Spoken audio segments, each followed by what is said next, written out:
Hi friends, welcome to சிட்டிகை சமையல். இன்றைக்கி நம்ம சேனலில் எல்லாருக்கும் பிடிச்ச, அதுவும் குழந்தைங்க விரும்பி சாப்பிடக்கூடிய பாஸ்தா தான் எப்படி செய்யுதுன்னு பார்க்க போகிறோம். தக்காளி வெங்காயம் சேர்க்க போகிறது இல்லை, வெஜிடபிள் வச்சே ஹெல்த்தியாக டேஸ்டியாக எப்படி செய்யுதுன்னு பார்க்கலாம். நம்ம சேனலை சப்ஸ்கிரைப் பண்ணாதவங்க சப்ஸ்கிரைப் பண்ணிடுங்க, பெல் பட்டனையும் கிளிக் பண்ணுங்கள். அப்போ தான் நாங்கள் போடுற வீடியோ உங்கள் வீட்டின் சமையல் மெனுவாக மாறும். வாங்க வீடியோக்குள்ளே போகலாம். பாஸ்தாவை வேக வச்சு எடுத்துடலாம். தண்ணி நல்லா கொதி வந்ததுக்கப்புறம் தான் 250 கிராம் பாஸ்தாவை சேர்த்துருக்கேன். 10 நிமிஷம் வேக வச்சிடலாம். வேகும்போதே தேவைக்கு கல்லுப்பும் 2 ஸ்பூன் எண்ணெயும் சேர்த்துடலாம். அகலமான பாத்திரத்தில் தண்ணி கொஞ்சம் ஜாஸ்தியாக வச்சு வேக வச்சிங்கன்னா வடிகட்டி எடுக்கும்போது பாஸ்தா நல்லா உதிரியாக வரும். பாஸ்தா வெந்துருச்சு. தண்ணியை வடிகட்டிட்டு பாஸ்தாவை ஆற வச்சிடலாம். கடாயை அடுப்பில் வச்சு 2 ஸ்பூன் நல்லெண்ணெய் விட்டுருக்கேன். எண்ணெய் நல்லா சூடாயிருச்சு. குட்டி குட்டியாக கட் பண்ணி வச்சுருக்க காய்கறியை சேர்த்துடலாம். கேரட் 50 கிராம், குடமிளகா 50 கிராம், கோஸ் 100 கிராம் எல்லாத்தையும் சேர்த்து 1 நிமிஷம் வதக்கிடலாம்.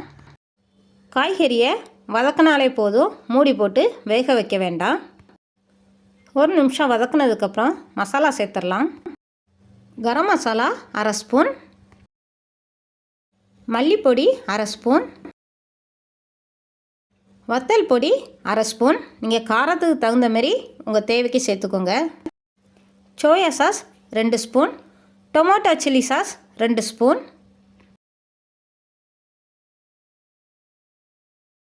கால் ஸ்பூன் சில்லி ஃப்ளாக்ஸ் சேர்த்து எல்லாத்தையும் நல்லா வதக்கிடலாம்.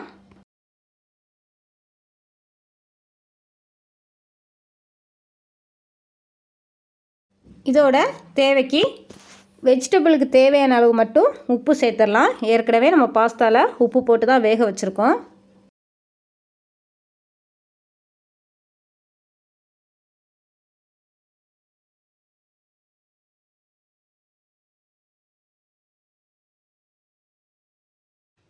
அஞ்சு நிமிஷம் நல்லா வதக்கினதுக்கப்புறமா நம்ம வேக வச்ச பாஸ்தாவை இதோட சேர்த்துடலாம். மசாலா எல்லாம் பாஸ்தாவோட சேர்ந்து வர அளவுக்கு நல்லா கலந்து விட்டுடலாம்.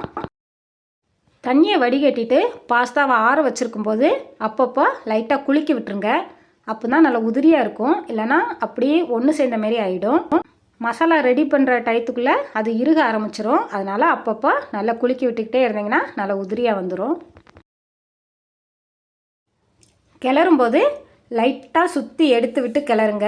மசாலா எல்லாத்துலேயும் நல்லா சேர்ந்து வர அளவுக்கு நல்லா கலந்து எடுத்துருங்க. வெங்காயம் தக்காளி சேர்க்கலை, காய்கறியிலே பாஸ்தா பண்ணியிருக்கோம்.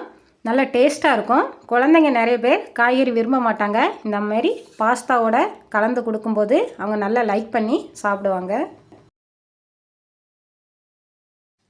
காய்கறி 3/4 பதத்துக்கு வெந்திருக்கும் போது நல்லா கடிப்பட்டுக்கிட்டு பாஸ்தாவோட சாப்பிடும்போது நல்லா டேஸ்ட்டாக இருக்கும். நல்லா கலந்து எடுத்தாச்சு. எல்லோரும் விரும்பி சாப்பிடக்கூடிய பாஸ்தா ரெடி. நல்ல டேஸ்ட்டாக இருக்கும். எல்லோரும் நல்லா விரும்பி சாப்பிடுவீங்க. கண்டிப்பாக ட்ரை பண்ணி பாருங்கள்.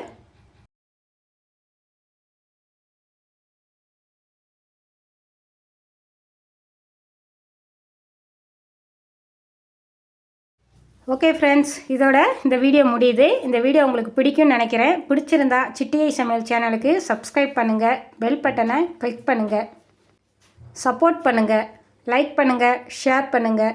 இன்னொரு ரெசிபியோட அடுத்த வீடியோவில் பார்க்கலாம். பனைமரம் வளர்ப்போம், நிலத்தடி நீரை பெருக்குவோம்.